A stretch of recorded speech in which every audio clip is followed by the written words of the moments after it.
நான் இப்பொழுது இலங்கை தலைநகர் கொழும்புவில் குடியரசுத் தலைவர் அலுவலகத்திற்கு முன்பு நிற்கின்றேன். இது நான் ஏற்கனவே சொன்னது போல காலே ரோடு. இந்த காலே ரோடு என்பது இலங்கையில் மேற்கு கரை, கொழும்பு இருப்பது மேற்கு கரை. எனவே ஊருக்கு வடக்கே இந்த குடியரசுத் தலைவர் இருக்கிறது. நாங்கள் தங்கியிருக்கின்ற வெள்ளவத்தை தமிழ்ச்சங்கம் ஊருக்கு தெற்கே இருக்கிறது. ஏராளமான அடுக்குமாடி கட்டடங்கள் இந்த சாலையில் இருக்கு. நமது மெரினா கடற்கரை போலத்தான். ஆனால் இந்த கடற்கரையில் யாரும் கடல் கிட்டே நிற்க முடியாது. சுவர் கட்டி தடுத்திருக்கிறார்கள். கடைகளை தரைக்கு உள்ளே கட்டி இருக்கின்றார்கள். இதே போல சென்னை மாநகரிலும் மெரினா கடற்கரையிலும் கட்டலாம். அப்படியே நம்ம ஒரு தடவை சுத்தி காட்டுங்க இந்த கட்டடங்களை.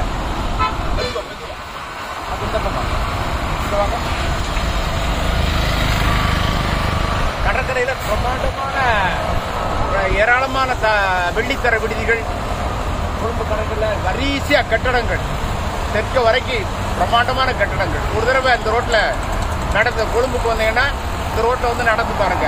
காலிமுகத்திடல் பக்கத்துல தான் இருக்கு. அது ஏற்கனவே வரலாற்று புகழ்பெற்ற இடம் என்பதே உங்களுக்கு தெரியும்.